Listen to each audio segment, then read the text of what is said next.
so for this rock back breathing, I'm gonna first focus on the overall position, and then we'll do some nuances of how we place our hands to drive different expansions at the rib cage. So first, I'm gonna get in an all fours position, and you're going to gently rock back so that your elbows come down onto the ground. So I'm shifting, my hips are going back in space, my hands are staying where they are, elbows are coming down, okay? So this is going to help kind of the legs here, is gonna help block off the front a little bit and help send more air towards the back. So I want you to just gently tuck the pelvis under, no squeezing the glutes, loose glutes.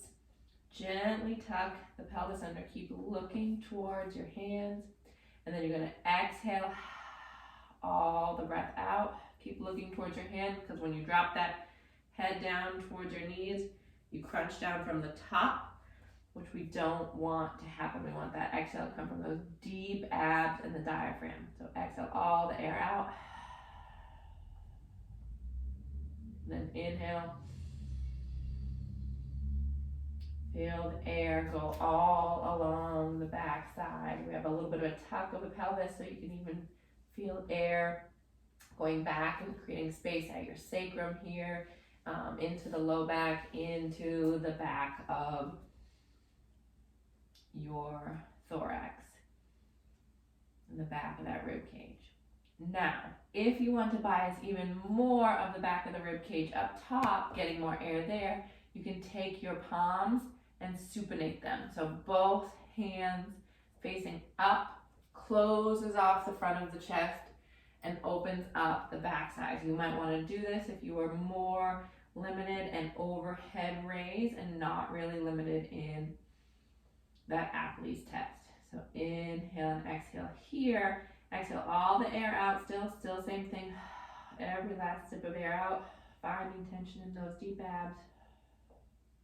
Holding some of that tension in the deep abs. Inhale.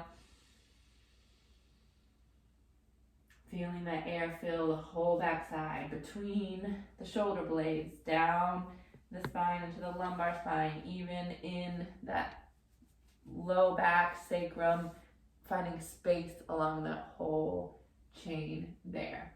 Now we'll get way more deeper into the asymmetry, typical asymmetric pattern in week 7.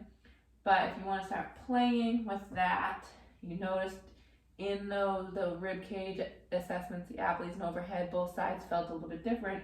You can take your left palm and flip it up like we just did, or place your right palm facing down.